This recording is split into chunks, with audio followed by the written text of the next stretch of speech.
दात छान पाहिजेत, पांढरे तर पाहिजेत, पण ते टिकाऊ पण पाहिजे, टणक पण पाहिजे. तर याच्यासाठी सगळ्यात तुम्हाला बकुळीची पानं माहिती आहेत. बकुळीचं झाड असतं, बाबूळ बकुळीचं झाड असतं. त्या झाडाच्या पानं जरी चावली तरी दात मजबूत व्हायला, हाडांना त्यांनी ताकद मिळते, त्यामुळे ती चावली तरी सुद्धा त्याचा चांगला फायदा होतो. दात मजबूत असणं गरजेचं असतं. याला दंतमंजन वापरायचं असतं. पूर्वी राखुंडी लावायची माहितीये ना, राख, त्याच्यात मीठ घातलं जायचं, राखेत मीठ घालून ते लावलं जायचं, हो की नाही. दात छान क्लीन व्हायचे. कुठे कोलगेट वगैरे काय होतं, टूथपेस्ट कुठल्या वापरत होतो नाही, कोळशाने सुद्धा दात घासायचे, कोळशाने सुद्धा दात घासले जायचे. आज आमचा हाच सगळा फॉर्म्युला वापरून वेगवेगळ्या टूथपेस्ट येतात.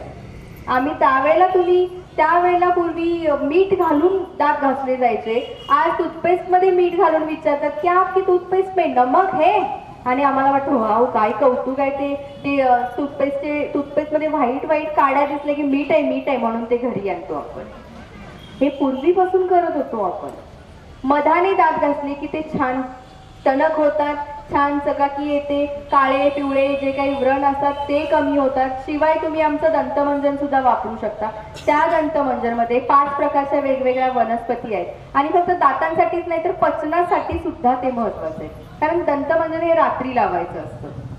म्हणजे आम्ही जे केलंय दंतप्रभा दंतमंजन हे रात्री शक्यतो लावण्यासाठी केले. दिवसाचं लावू शकता, पण रात्री दंतमंजन लावण्याने किंवा तुम्ही कुठलंही लावत असाल तर रात्री लावलं की काय होतं बघा, रात्री आपण झोपायच्या वेळेला दात घासतो. दंतमंजन लावायचंय मधल्या बोटाने, जेव्हा आपण दात घासतो त्यावेळेला त्याच्यामध्ये थोडेसे कण दातांमध्ये अडकून राहतात, पावडरचे थोडेसे कण राहतात आणि नंतर ते लाळेसोबत आतमध्ये जात राहतात.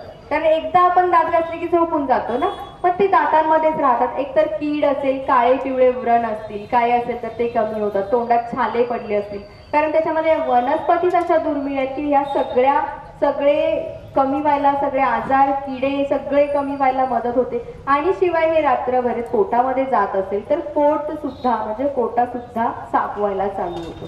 तर दातांची काळजी घ्यायची असेल तर हे करा. मधाने सुद्धा तुम्ही दात घासू शकता.